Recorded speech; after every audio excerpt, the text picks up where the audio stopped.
Merci d'être sur la télévision Labari pour suivre le journal de ce jour, samedi 20 octobre 2018. Mesdames, Messieurs, bonsoir, bienvenue et ravi de vous retrouver. Direction Assemblée nationale où les travaux de la deuxième session ordinaire de la dite institution se poursuivent à l'hémicycle de la représentation nationale. Ce samedi 20 octobre, la plénière a été consacrée aux questions d'actualité. Le point avec Adam Soumana et Halidou Bourema. Cette plénière à l'hémicycle de la représentation nationale a enregistré la présence de quelques membres du gouvernement et pour cause, la séance est consacrée à des questions d'actualité.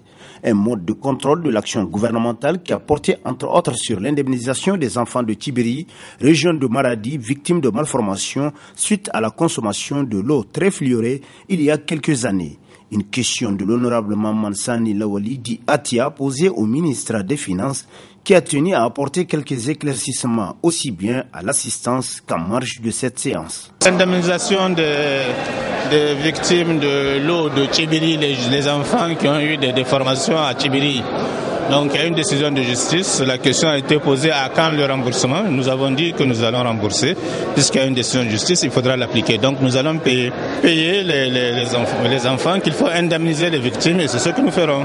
L'autre question d'actualité adressée au ministre de l'Action humanitaire et de gestion des catastrophes a porté sur les inondations enregistrées à Agadez cette année et les mesures prises par le gouvernement relativement à cette question. Au préalable, dans la région d'Agadez, avec la Banque mondiale, nous avons investi à travers le projet de gestion des risques de catastrophes 5 milliards de francs CFA entre 2016 et 2017 pour essayer de réduire ces risques de catastrophes. Mais malheureusement, c'est comme il l'a dit, c'est 2/3 du pays en superficie.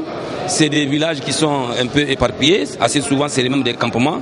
Donc il est très difficile de contenir l'ensemble des bassins versants qui sont dans ces zones-là pour éviter les inondations. Le gouvernement a pris des dispositions au-delà de l'année 2017. Cette année, à travers le plan de soutien, nous avons pris en charge 50% des besoins des populations sinistrées de l'ensemble du pays, dont Agadez.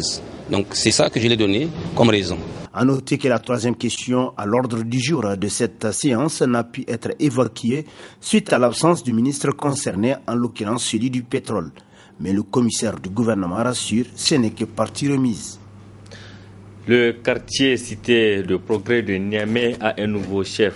Il s'appelle Moussa Seyni, élu ce samedi 20 octobre 2018 au terme d'un scrutin libre qui s'est déroulé sans aucun incident en présence du gouverneur de la région de Niamey, mais aussi de plusieurs autres invités, parmi lesquels Nafisa Zakou et Ibrahim Abdou. 196 votants, aucun bulletin nul, aucun bulletin blanc. C'est le résultat du scrutin pour la désignation du chef de quartier Cité des Progrès. Cette élection s'est déroulée normalement à la grande satisfaction du premier responsable politique de la région de Niamey. Nous avons retrouvé 196 bulletins, dont aucun bulletin nul, aucun bulletin blanc. J'ai donc proclamé Moussa Seyni, chef de quartier élu de la Cité du Progrès, à compter de ce samedi 20 octobre 2018. Compte tenu du processus de décentralisation, il faut qu'il soit jaloux de son quartier qui s'appelle Cité du Progrès. Il faut qu'il enregistre des progrès, tant dans la récupération de la taxe d'arrondissement, de la salubrité et de la sécurité. J'ai dit et je précise, qui n'incombe pas aux seuls gouvernants, qui n'incombe pas aux seules forces de défense et de sécurité, mais qui incombe à tous les citoyens. Le nouveau chef de quartier du Cité des Progrès, Moussa Seyni, s'est réjoui de ce choix porté en sa personne tout en appelant les habitants du quartier Cité des Progrès à une collaboration sans faille pour leur bien-être.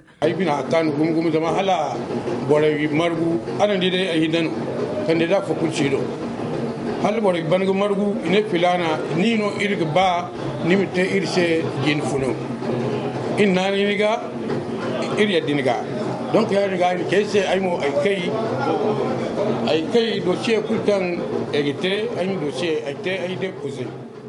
je suis vraiment content d'être élu comme chef du quartier de la Cité des Progrès.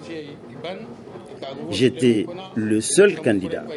Je remercie les habitants de ce quartier pour leur choix porté en ma personne, tout en les appelant à m'aider afin de rendre salubre ce nouveau quartier.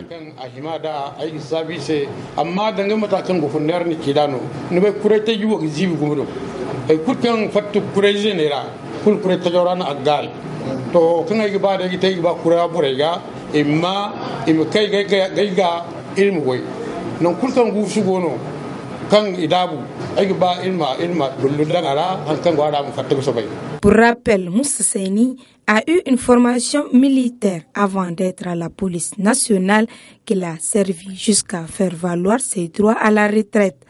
Notons enfin que le gouverneur de la région de Niamey a appelé le chef du quartier Cité des Progrès à être un bon travailleur et surtout rassembleur.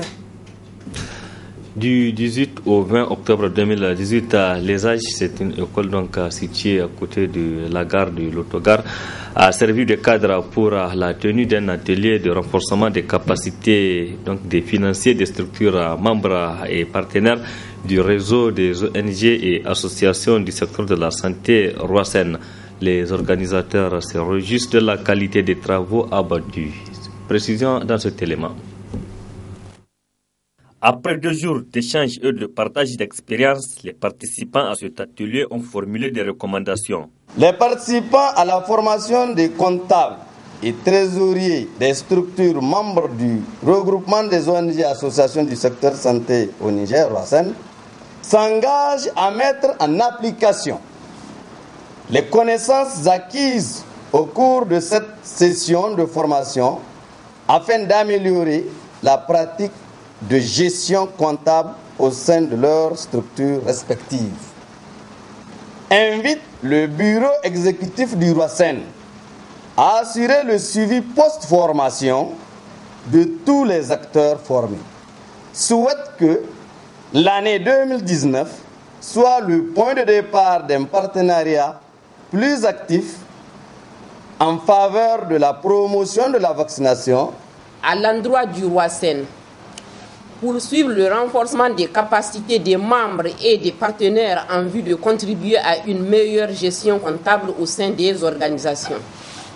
À l'endroit du ministère de la Santé publique, renforcer la collaboration partenariale en vue de créer une synergie et une complémentarité nécessaire à la mise en œuvre du plan national de développement sanitaire 2017-2021.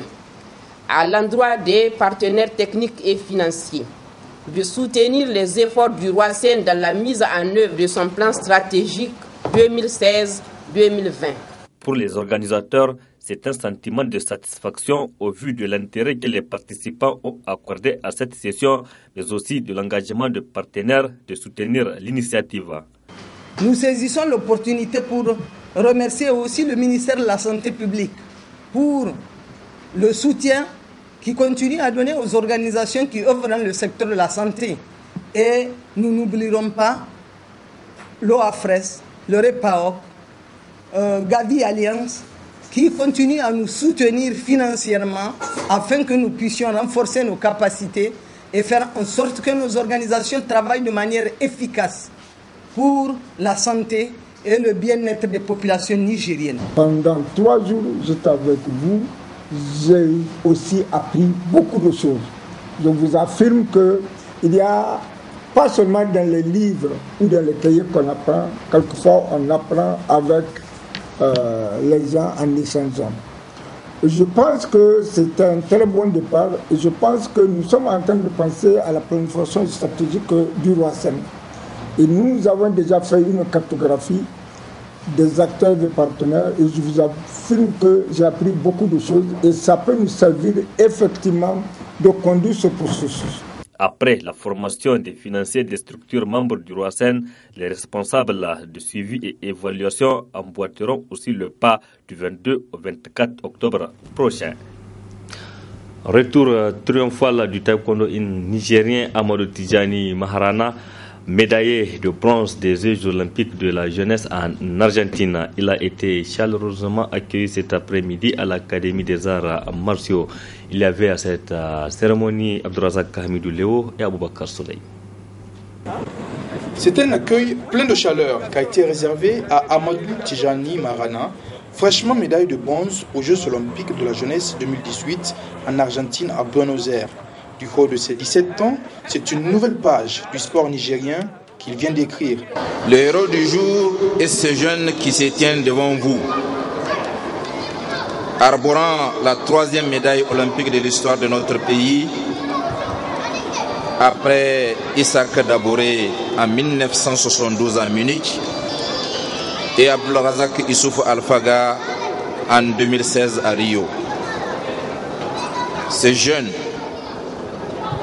Mahamadou Maharana Tijani, dois-je le rappeler, avait déjà en avril 2018, lors du championnat du monde junior à Hammamet en Tunisie, fait la fierté de toute l'Afrique noire en étant le seul et unique de ses fils à avoir décroché une médaille, celle qui lui a valu la qualification au JOJ. Cette occasion me semble opportune pour magnifier le leadership avec lequel le COSNI, sous la direction du président Ida Issaka, travaille de manière efficace et pragmatique avec les fédérations dont nous avons la charge. Le jeune médaillé de bronze se sentait investi d'une mission. C'est une compétition qui réunit les 16 meilleurs du monde. J'étais la 3e parmi eux. Et je remercie le bon Dieu. Et je remercie aussi la population nigérienne de cette chaleureux accueil. Ouais, c'est une obligation sur moi. Parce que j'étais en Allemagne pendant 2 mois pour cette compétition. Donc je n'ai pas le choix. Je dois me battre au fond pour amener quelque chose pour mon pays. Ce n'est pas en Allemagne juste pour aller dormir. J'étais là-bas, je m'entraîne pour la compétition. Donc je dois aller pour une médaille. Une belle cérémonie d'accueil durant laquelle un hommage a été rendu à Maître Urbain, maître du maître, de l'héros du soir, disparu quelques mois plus tôt, avant que la fête ne prenne fin par quelques démonstrations et la remise de diplômes de participation. Après l'Argentine, la prochaine édition des Jeux olympiques de la jeunesse en 2022 aura lieu en Afrique, précisément au Sénégal, une première pour le continent. Félicitations donc à Maharana pour cette brillante participation aux Jeux olympiques donc en Argentine. Un mot de la culture avant de clôturer cette édition, c'est pour parler d'un artiste nigérien aussi de renommée internationale. C'est le reggaeman Salim Dja Peter. Abdourazak Hamidou Léo et Ibrahim Abdou étaient à sa rencontre. Dini konya meira nyamai gundara kulma koi gam kale aine gam site kubaini rifadara fada chini baye bebe nyaturodo. À l'état civil, Amadou Saleh, Salim Dja Peter est un artiste nigérien de reggae. Né à Niamey, le 5 juin 1973, bercé de sa plus tendre enfance par les mélodies traditionnelles que lui chantait sa grand-mère. L'histoire a commencé tout simplement par la danse. Et à partir de ces danses, j'écrivais des chansons, je mimais comme ça. Et puis des copains me disaient, mais tu as une belle voix. Et si tu continues à faire quelque chose? Et donc, je ne sais ni lire ni écrire la musique. Je dégamais. Quand je prends une chanson, je peux le chanter, mais après, quand il y a la musique, je peux le chanter autrement. Je dis, on n'est pas sorti du camping, même pas de l'auberge. Après avoir rencontré de très grands tels que Fela Kuti dans les années 90, il y trouva définitivement sa voix et embrasse la carrière de chanteur. S'en suivra 3 albums. Je suis parti voir Fela Kuti en 89-90. Je suis revenu à Niamey et après, l'envie de rencontrer toujours des gens comme j'aime comme Taya par exemple, je l'ai côtoyé, Dr Maman Garba, paix à leur âme. Je suis parti au Bénin pour rencontrer les polyrythmos. Après le retour du Bénin, j'étais au Ghana. Donc c'était vraiment, c'est-à-dire pousser les frontières, c'est-à-dire dire bon voilà c'est l'artiste, j'ai pas envie de rester là, et j'ai pris mon petit sac, je suis parti m'installer en Côte d'Ivoire. Donc à Côte d'Ivoire, je suis resté de 1994 jusqu'en 2003, jusqu'à fin 2002, où entre-temps au niveau de la Côte d'Ivoire, j'étais aussi chanteur, deuxième chanteur d'un groupe qui s'appelait Mystic Vibration. Et après, j'ai créé mon propre groupe en 98, Mystic Ténéré. Donc revenir à Niamey après les incidents malheureux en Côte d'Ivoire, je suis parti m'installer en France. Mais avant de partir, j'ai dit, je suis un artiste de live. On ne me connaît pas musicalement comme ça. J'ai sorti le Message du Gars, que nous avons tous dansé là-dessus, le single Le Message du Gars. Et donc, l'histoire a continué, où il y avait la sortie de l'album Les Vautours qui était en 2006-2007. Après, ça a été le single La Paix au Niger. Après, ça a été le deuxième album Hold Up de Pouvoir en 2009-2010, où on avait fait la caravane pour la paix. Salim Diapitor est engagé dans un combat depuis des années pour la paix et la préservation de l'environnement, auquel son dernier album fait un clin d'œil, Nature. Digne fils du Niger et défenseur de la musique reggae, Salim Diapitor et son album Nature ont été classés 3e sur 79 pays pour les victoires de la musique reggae 2018. Et là, c'est le dernier album Nature qui est sorti tout récemment et qui est 3e par rapport à la victoire de la musique reggae 2018. Marié et père de jumeaux, l'enfant de Gam City est plus que jamais déterminé à continuer le combat pour un environnement sain, lui qui est ambassadeur de l'association écologique Racines Profondes, qui est basée en France, pays où réside l'artiste depuis plus d'une dizaine d'années.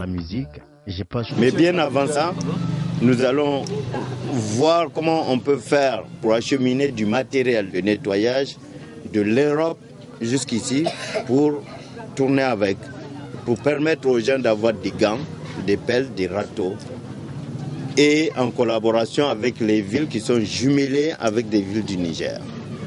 Et aussi présenter un projet intitulé Nature Eco en collaboration avec une association qui s'appelle Racines Profondes, qui consiste à faire des participations citoyennes pour nettoyer les déchets, les sacs plastiques et autres. Collaborer avec le ministère de la Promotion de la Femme et la Protection de l'Enfance, le ministère de l'Environnement et le ministère de Salubrité, des villes et de Salubrité. Donc après, il y a le ministère dont moi-même je suis ici, qui est de la Renaissance culturelle, qu'on n'a pas encore eu de réponse, on attend. Et nous allons, Inch'Allah, sillonner tout le Niger pour pouvoir ramasser ces déchets. Ces albums, Les Vautours, Hold Up de Pouvoir et récemment le 3e, Nature, continuent à résonner un peu partout au monde, et ce, pour encore un bon moment.